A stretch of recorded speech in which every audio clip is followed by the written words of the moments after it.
Voilà, merci, peuple de Dieu, bien-aimés dans le Seigneur, frères et sœurs en Christ, sous la puissance du Saint-Esprit et son aide.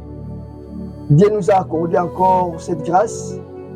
Nous avons on a pour développer deuxième partie, il y a thème Nabiso, nos ennemis sont au service de Dieu.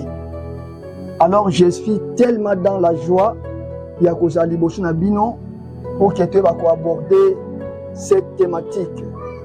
Mais là, tu parler deuxième partie où il est très très important, il y a pour découvrir makambo nzambe abongisi lisusu po na biso bana nzambe message oyo eye pamba te eye po ekangola mutu moko pe elongola yo na se ya ignorance oyeba ete soki bangunia bazobundisa yo seke oza na eloko moko oyo bazomona kati na yo.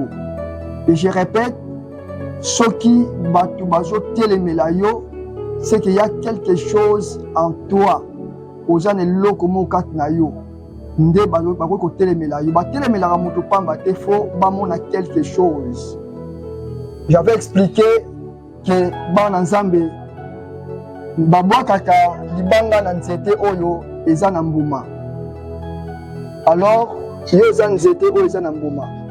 Raison pour laquelle bazo bois kelo mabanga, mais mabanga bazo bois kela yo et aussi sa bambuma na yo te. Alors deuxième partie na biso zali tellement important on a lingi to meka ko partager que le Seigneur dispose nos cœurs à recevoir ce qu'il veut nous enseigner.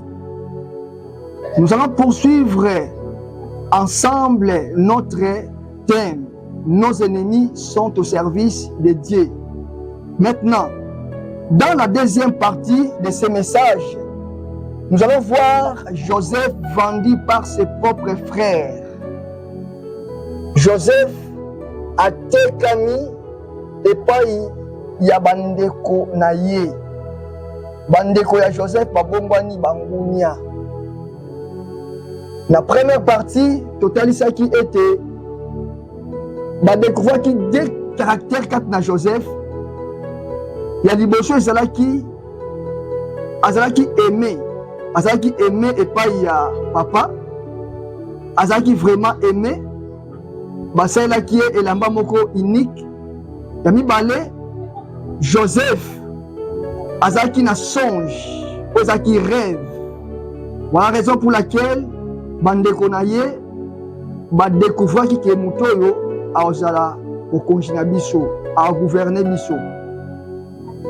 Alors na deuxième partie Joseph batekiye.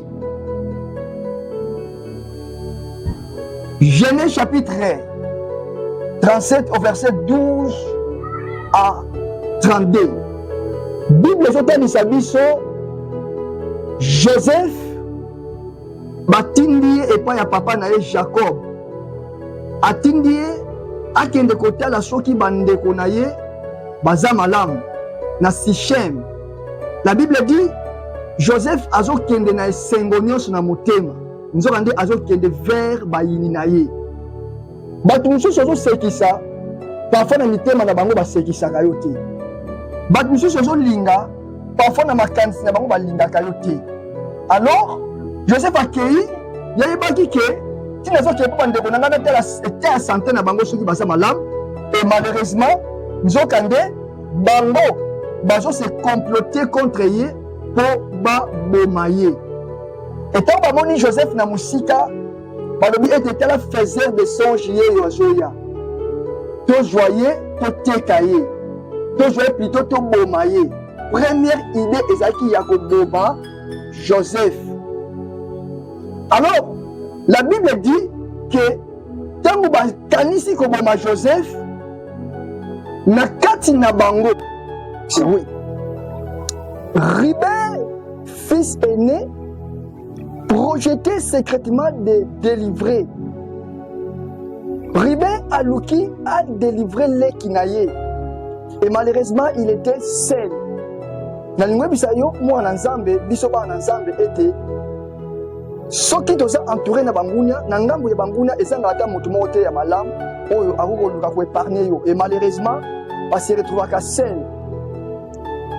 Nous souvenons l'histoire de Jésus-Christ, raison pour laquelle j'avais dit que Joseph, type de Christ. Joseph, modèle de Christ. Parce que leur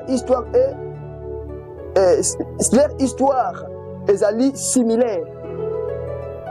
Nangambo ya Jésus-Christ, tout le monde qui Pilate, azoluka ko épargner Jésus-Christ. Dans le livre de Matthieu chapitre 27 au verset 22 à 23. La Bible dit, Pilate était seul, mais il était entouré avec plusieurs personnes au bazaki na posa Jésus-Christ ba bomaye, ba nanzambe. Ribé alonga qui était pour épargner Joseph.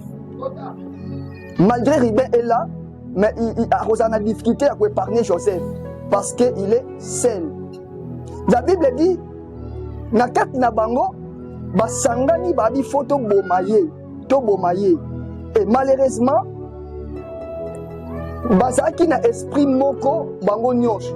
Bazaki na motema moko à part Ribé oyo alukaki ko délivrer mais pas oyo nyonso batikaki bazaki ebele bazaki na motema moko. Bible ezotalisa biso endurcissement de cœur kokanga motema oyo esalamaki na bandeko ya Joseph. Mais Bible ezotalisa biso ete eza lolenge nzambe asalelaka makambo. Nzambe ayaka kotelema un moment na nsima ya banguna na biso mpona koendurcir bango mitema po apousser bango baavancer biso vers nos destinations. Biso kanisa lolenge bazobundisa biso baotelemela yo ondire nzambe aza te nzambe azali. Nzambe azali ana ngambo ya banguna otindika bango. Souvenez-vous l'histoire de Moïse pour délivrer le peuple Israël. La Bible dit que dans le livre d'Exode chapitre 7 au verset 3, Exode chapitre 7 au verset 3 plutôt, Nzamba a Joseph, a Moïse plutôt, j'endurcirai le cœur de Pharaon. Nzamba a Moïse et tenaro kangamote ma Pharaon comme libanga po a résister pour libérer peuple nangai. Or que Nzamba a plan. Donc dans Exode chapitre 14 au verset 17, je vais endurcir les cœurs des Égyptiens. Je vais endurcir les cœurs des Égyptiens. Alors, Nzambe alingi a créé miracle moko. Le plus en plus baolanda biso, le plus en plus tokima, le plus en plus banzele zo fopa. Bisike ozali lo bana amen. Le plus en plus toza poursuivi, le plus en plus tokima, le plus en plus ba porte fomba. Même zele za quitté. Nzambe a créé zela. Bible ezotalisa biso na kolanda bana Israël nde Nzambe apasolaki mai pour Israël eleka. Nzambe apasoli mai Israël eleka. Israël zwi délivrance mpe lelo tozobeta lisolo. Alors Bible ezotalisa soki ete Joseph bakangeli ye motema endurcissement de ce cœur là motema mitema ekangami bango ezalaki na plein ensemble. Et eloko mosusu tolingi découvrir na histoire oyo l'image de Juda. Juda c'est l'image de vendre. Oyo bayaka na makanisi ya koteka. Nzambe na kaya banguna na biso apreparaka moko na musane akosala. Juda abi oleto boma Joseph, vometo teka yeto bénéficier na mbongo wana c'est pas important ya koboma ndeko na biso. To teka ye comme ça to récupérer mbongo to lia. Ayeko teka bango, ayeko teka Joseph. Après, il a battu Joseph dans la caravane, il y a des Israélites au bandeko de l'Égypte.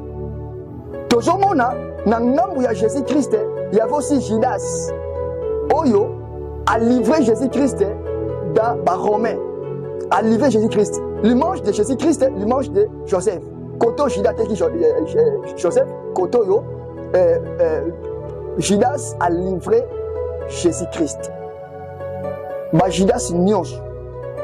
Oyo bazoluka koteka ye baoteko wapi côté baoteko côté accompli tout est accompli ekosala côté baoteko côté accomplissement ya ba rêve na yo ekosala makomi na Nzambe ezotalisa biso ete bateki Joseph tango bateki Joseph Joseph a sali 20 années ou plus même na souffrance na Égypte. Aiko se retrouvé na ndaku ya Potiphar, a passé période moko d'humiliation et d'épreuve. Aiko passé période moko ya humiliation pe ya ba épreuve. Mais là comment to lingi to attirer pour que nous reçoive sa message aux la deuxième partie et c'est que to attirer et lo komoko. Malgré période où Joseph a traversé, malgré souffrance, bande connaît ba teki a se retrouver dans ndaku ya Potiphar. Dans ndaku ya Potiphar, nzamba tikaki Joseph ti. Bien aimé, période yo traversé, oyo bangunya no ba memio ne sika oyo ongisa kité, pe esika oyo bango batindi yo po onyo kwa. Nzamba osana yo elongo. L'Éternel était avec lui. L'Éternel était avec Joseph. Nzambe akosalaka na yo partout oyo yo okosala. Peye bango kaka na se ya malheur, kaka na se ya souffrance, kaka na se ya difficulté oyo ko tomber na yango. L'Éternel sera toujours avec toi. Nyonso okosala kaka na se ya difficulté wana, nyonso okosala ekobanda kosimba. Nyonso okosala ekobanda kosimba. Na ndako ya Potiphar, Joseph akomaki bénédiction. Na ndako ya Potiphar, Joseph akomaki bénédiction. Lipamboli ekotaki na ndako ya Joseph, na ndako ya Potiphar. Bible ezotelisa biso ete ainsi nous comprenons que lorsque Dieu a un dessein sur nous, lorsque Dieu a un dessein sur nous, ni la trahison, ni la souffrance, ni n'importe quelle chose peuvent empêcher l'accomplissement de sa volonté. Alléluia. Quelle que soit la difficulté aux les Canaïens, et l'autre côté et côté les maliboso na yo et empêcher volonté yansa. La lingua bisayo, yoza mwana ya ilaka, yoza fils ya promesse, yoza na vision kat na yo. Quelle que soit souffrance, quel que soit malheur, quelle que soit étape où yozo traverser na yango, et l'autre côté et ko bongola accomplissement ya volonté yansa. Et l'autre côté et ko changer accomplissement ya volonté yansa. Volonté yansa et que cela toujours opéré kat na yo. Na sona kondima ete moto moko azo na message all volonté ensemble et ko kat na te et ko sila te quelle que soit étape oyo zo traverser na yango. Na sa si bisiko sali message oyo et sungi yo.